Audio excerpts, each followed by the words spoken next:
Okay, so first things first, this will be less of a pitting up between the two and more of a deconstruction of what The Amazing Spider-Man did wrong. So if you're a fan of this movie and would rather not hear me tear it to pieces, then this video probably isn't for you. However, if you're curious about this topic or have an open mind, then I encourage you to keep watching. So, here we go. The Amazing Spider-Man is a remake of a film that only came out 10 years prior. Since the producers interfered with Sam Raimi's third film and messed it up, they decided, fuck it, rather than letting Sam Raimi have another sequel, despite all the money it made, let's remake the entire franchise, because we need to hold on to those movie rights somehow, and so we have The Amazing Spider-Man, a film that is not Spider-Man. And it really wants you to know that. Number 1, Peter Parker. Tobey Maguire was a great choice for Peter Parker in the first film. He really pulls off a nerdy, shy character with his soft voice and timid body language. The way he dresses in plain baggy clothes also conveys this, along with his tame hair and doughy face. Now, Tobey Maguire isn't a bad looking guy, but he's not Hollywood attractive. However, despite his awkwardness, you can tell that he's a friendly, kind-hearted person through the way he speaks about people and how he interacts with others. This guy looks like discount Zac Efron. Andrew Garfield just looks too hot or cool to be Peter Parker. He dresses well, he has his hair all styled, and his face makes him look like a vampire from Twilight. Let's say I describe to you the character of Peter Parker as a young boy with an affinity for science, yet is socially shy and taunted by his peers, and then asked you to pick which one you thought Peter Parker was. Which would you pick? You'd pick this guy. For some reason they made him into a skater. Hey, Sony, skateboarding is not typically a nerd hobby. We don't usually like to move around a lot. I can't even stand on a skateboard. And look, I'm not saying that nerds can't skateboard, but stereotypically, it's not a nerdy hobby. If you want to give him a hobby, then give him a nerdy hobby. In fact, he already has a hobby, which is photography. You know, the quiet, low testosterone driven pastime? Why did you make him a skater boy? So it seems in order to compensate for Peter looking so cool, they decided to make his dialogue as awkward as possible. What are you doing here? I work here. I don't work here. I was gonna say I work here, but it seems like you in fact do work here, so you know that I don't in fact work here. So you want to I don't know. Want what? I don't know. Just Overall though, whilst Tobey comes across as a genuinely good guy, Andrew Garfield just seems like a dick, and I promise I'll explain this fully, but in order to do so, we have to look at them obtaining their powers. But first we have number 2. This isn't Spider-Man. Honest. The Amazing Spider-Man went very much out of its way to make the bite scene as different as possible. Rather than just going on a school trip, Peter first finds his dad's old briefcase, and then finds some research papers talking about a genetically altered spider, then goes to the company of the man mentioned in the documents, and sneaks in under a fake identity to join a tour of the institution. Oh, and the girl he has a crush on from his school works there? What? So, what happens in the original? Well, there are 15 spiders, but one of them is missing. And then the missing spider lands on Peter and bites him. There, the end, we're done. In The Amazing Spider-Man, Peter spots some work that looks similar to what his dad was working on, so then he sneaks off to follow the guy carrying the work, then lets himself into this room that's full of spiders and spider webs, then they all fall on him, and finally, he gets bitten. Now, I appreciate the movie trying to distance itself from the original, even though they're still basically the same movie, but I felt like a lot of this was needlessly bloated and drawn out. The time taken from entering the facility to getting bitten in the original film was just under 4 minutes, whereas in The Amazing Spider-Man it takes nearly 8 minutes. That's pretty much double the time. The film also seems to be working in this destiny theme, like Peter Parker was destined to become Spider-Man thanks to his dad's involvement. Are you having trouble finding yourself? no. Number 3, nothing is fun anymore. The original Spider-Man is very fun and fantastical. You have a real connection with Tobey's Peter Parker, and the movie sets up him discovering his powers in an enjoyable and rewarding way. Beforehand, we established that Peter Parker wears glasses and is skinny. Having glasses is a classic nerd trope. You may complain that it's overused, but generally if you think of a nerd, you think of glasses. You see, the need for glasses can be viewed as a weakness and a disadvantage. I have to wear glasses for distance, and I hate them. I think they make me look stupid, so I avoid wearing them unless I'm watching a movie or something. On top of that, being skinny or just not ripped is also viewed in a similar way. A lot of people experience difficulty with body confidence. Even people you wouldn't consider having issues with confidence will experience it. It's something very easy to pick on people for, and with Peter it's a case of being too weak to stand up for himself. However, both of these things change with the transformation, and then you feel kind of good, because now Peter Parker feels good. On top of this, the two changes also lead to a small compliment from Mary Jane. Hey, you have blue eyes. I didn't notice without your glasses. as well as this moment in the lunch scene, which was done practically, I might add. Wow, great reflexes. All of this makes discovering the powers fun. You're living through a fantasy with Peter and enjoying every second. The Amazing Spider-Man doesn't do this at all. It shows that Peter wears contacts. It shows that Peter wears contacts and then but then starts wearing his dad's old glasses after he finds them. I guess they had the same prescription. It's never actually said if the glasses work for him, but I suppose they must. Then he gets bitten by the spider, but he continues wearing the glasses for one scene. So did the spider bite cure his vision? If it did, then surely he wouldn't be able to see out the glasses. But then he doesn't wear the glasses again? So did the spider bite cure his vision? Or is he just wearing contacts? Why don't you explain? Good. Got it. Great. Good. There's also absolutely nothing relating to a physical change. Maybe because that would have been too close to the original movie, but it makes the connection with Peter Parker feel far less personal. This movie also shoots the discovery scene like a horror movie.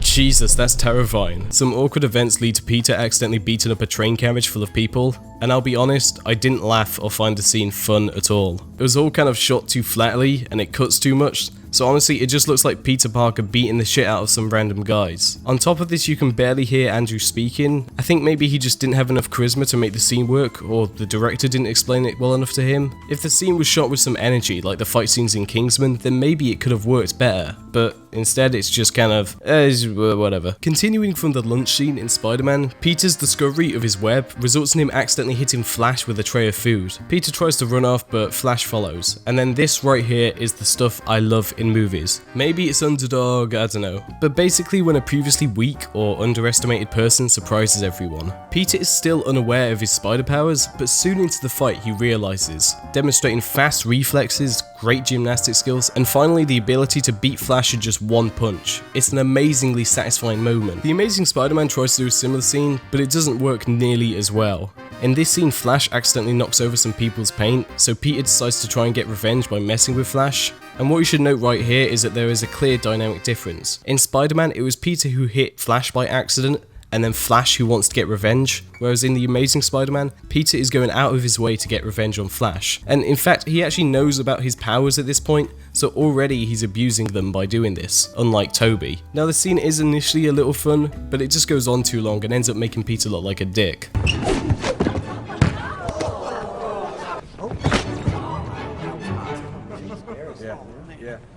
Just take it.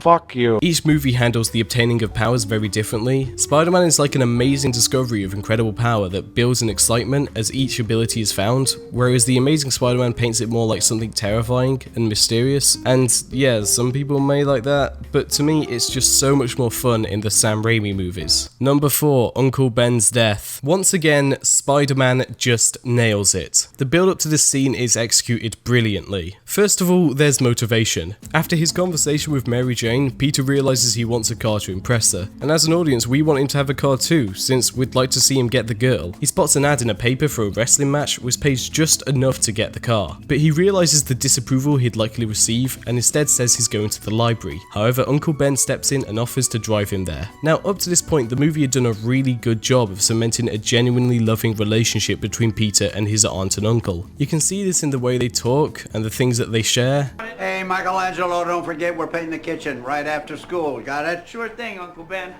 Don't start without me. And don't start up with me.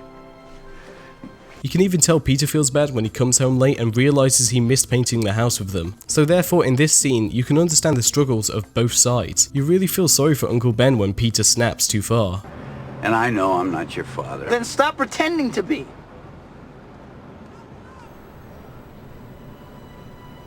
You can sense that even Peter felt bad. Overall, you really care about this Uncle Ben. Now, in The Amazing Spider-Man, Peter pulls Ben out of work by breaking the basketball hoop, and already you can tell that this Ben is far more strict. So all this is about getting even?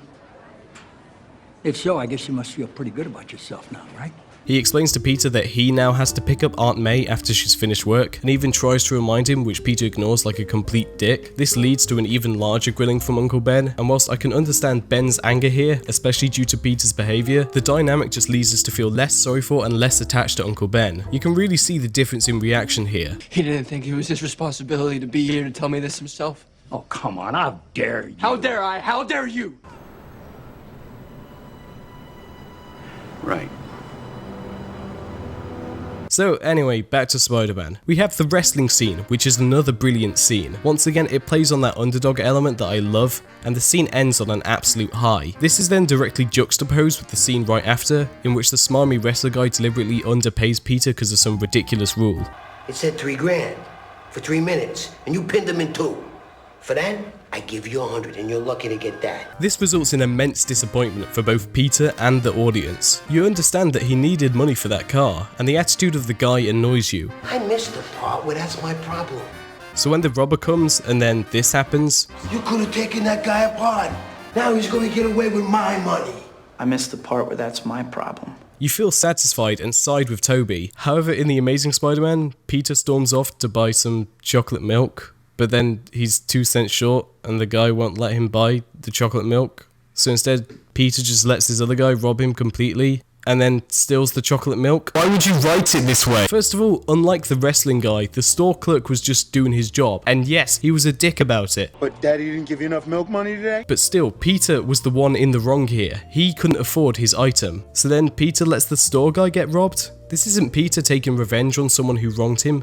This is Peter being a massive arsehole. Now, back in Spider-Man, the movie doesn't actually show the shooting of Ben, which I think is much more effective. It makes the moment of discovery so much more shocking, especially since we left that previous scene feeling so smug. Compare that to The Amazing Spider-Man, where you see the entire thing come in and then watch it unfold. Plus, isn't Peter just like across the street from Ben? The fact that Peter was so far away from the incident in Spider-Man makes you realise that this was the one chance he had to prevent all of this. And it was his petty choice that led to Uncle Ben being shot by the thief. It's the point in which Peter realises his powers are best used for good and aren't to be used selfishly. It's what spurs him to become Spider-Man. At this point, Andrew, who's already abused his powers to mess with his bully, caused Uncle Ben to have to work late, failed to pick up his aunt, and allowed the guy to rob a store whilst also stealing chocolate milk. Then he's like a couple meters away when his uncle gets shot. Basically, Andrew Garfield is a dick. And once again, Spider-Man just seems to trump the Amazing Spider-Man in the death scene. In Spider-Man, the scene is very sad and touching. A lot of it is actually fairly subtle, and Peter doesn't yell out like a cliche. The scene swells up to a climax, which leads into Peter knowing exactly what he wants to do. In The Amazing Spider-Man, the scene does that thing where all the audio cuts out so that just the music is playing. And honestly, that just feels to me like the scene is saying, this is a dramatic moment. There is drama and sadness here, rather than relying on the script or the performance to show it. And then, honestly, Andrew's performance here just feels off. Uncle Ben. And he makes this noise. Overall, the original Spider-Man handles this scene far better. The character relations are better executed, the motivation is well established, and the emotion is just so much more impactful. This can even be seen from a storytelling point of view, for example using juxtaposition and pacing to make each scene build up to a climax. And maybe you like the Amazing Spider-Man version better, but I don't care. Number 5, tone. This movie is tonally confused beyond belief. Initially, this movie tries to be a darker telling, which, I mean, I already have my own problems with. Call me close-minded, but I think that a movie about a guy in spandex getting superpowers from a spider bite should be kind of campy. And so after all this heavy drama, the movie then becomes a sort of mystery with Peter uncovering his father's past. Then it tries to do comedy, but everything is already set up to look dark and dramatic, so it just comes across as weird. Then it keeps flicking between all of these tones throughout the rest of the movie. You have these big fight scenes, but they're not handled seriously. They're played for camps.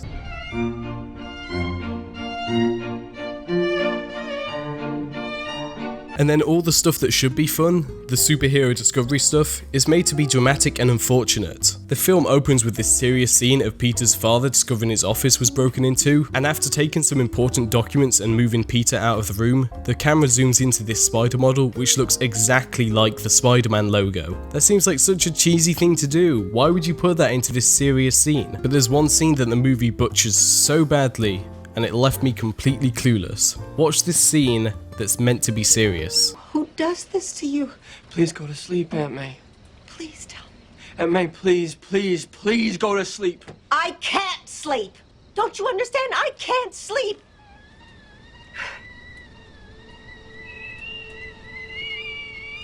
Why is there a kettle going on? The kettle has no reason to be in this scene, and instead all it does is dissolve all tension. It ruins this dramatic moment and makes it silly. And it's not like it leads into anything, it just moves on to the next scene in the movie. Did they just forget it was on and after Mark Webb heard it he was like, good, got it, great, good. But if there's one thing that ruins the tone completely in this movie, it's number 6, Spider-Man is annoying. Spider-Man is infuriating to listen to in this movie. Rather than being sort of sassy and jokey, which is completely fine, he's overly sarcastic and obnoxious. Hey, watch out, I'm swinging here! There's no sense of humility like you get with Tom Holland.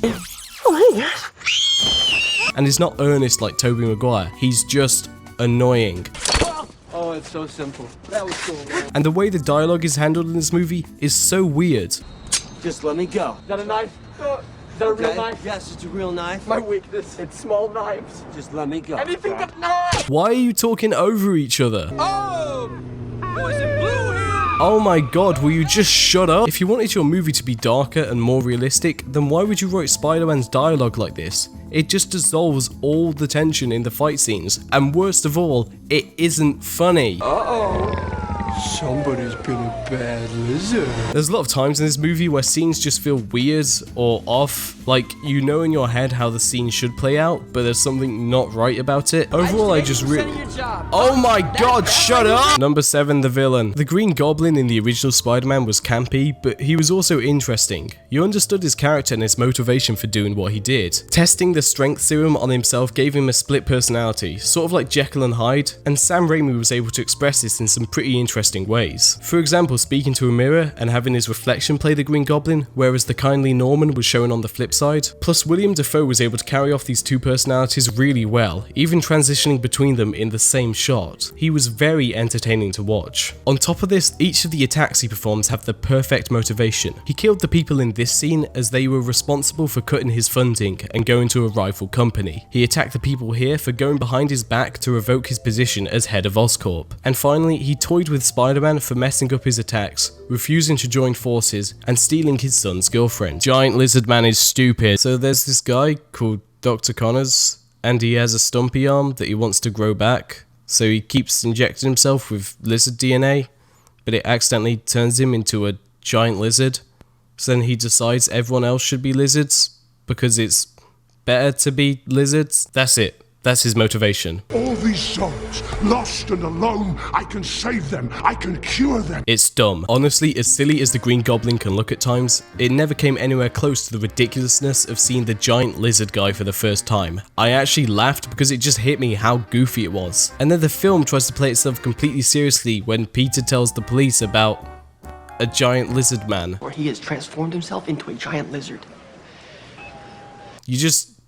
You can't do that. Number 8, the love interest. Spider-Man had Mary Jane, Amazing Spider-Man has Gwen Stacy. Honestly, both are pretty on par here. Emma Stone does a great job playing Emma Stone, and Emma Stone is likable, so I don't really have any complaints there. I think the main thing that separates the two is that a lot more time is devoted to developing Mary Jane's relationship.